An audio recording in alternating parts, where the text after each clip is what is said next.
Right, everyone. Today we can look into the standards of living and modern economic growth based on demand. Now, looking into the aspect that people all over the world have made in overcoming poverty and demand, it is sufficient to say that little of economic consequence happened before the last 3 centuries. Before that, most of the world not only took poverty for granted, but also assumed that little could be done about it. Even the most optimistic economists could not imagine that more than a few percent of the population would ever be well off. They thought that the best we could do for the masses would be to minimize their suffering on earth. Increases in the size of population were typically accompanied by declines in the average income. Yet the last few centuries have seen us minimize starvation and famine from a large part of the earth. In the most successful countries, the average citizen now enjoys a material standard of living, which was not experienced before in history. Even for the poorer areas of the earth, the growth the last 50 years has been quite remarkable.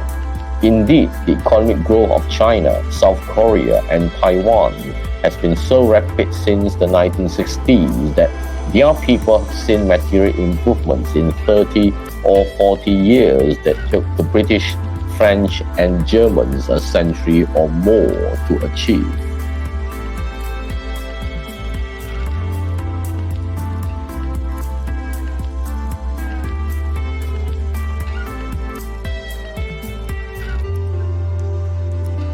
Overall improvements in material prosperity seem so modest that even scholars such as Adam Smith did not appear to notice that they were living through what historians would later label the Industrial Revolution.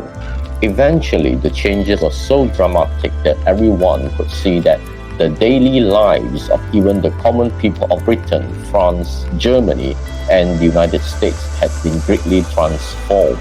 The reason for this transformation was the accumulation of capital, which was due in turn to technological improvement and to the fact that this society had large doses of economic freedom. The 20th century saw this transformation spread to a large part of the world. Both the quantity and the quality of food have improved, and even outside the United States, famine has been virtually eradicated.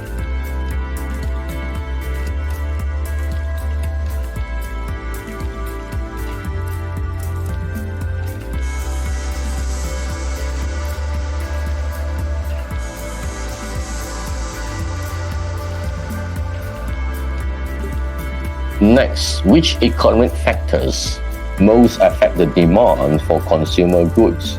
The consumer goods sectors include a wide range of retail products purchased by consumers, while overall demand for food is not likely to fluctuate widely. Although the specific foods consumers purchase can vary significantly under different economic conditions, one of the main factors influencing the demand for consumer goods is the level of employment. The more people there are receiving a steady income and expecting to continue receiving one, the more people there are to make discretionary spending purchases. The level of salaries also affects consumer spending. If salaries are steadily rising, consumers generally have more discretionary income to spend. If salaries are stagnant or falling, demand for optional consumer goods is likely to fall. Prices affected by the rate of inflation naturally impact consumer spending on goods significantly. Higher inflation rates erode purchasing power, making it less likely that consumers have excess income to spend after covering basic expenses such as food and housing. Higher price tax on consumer goods also discourages spending.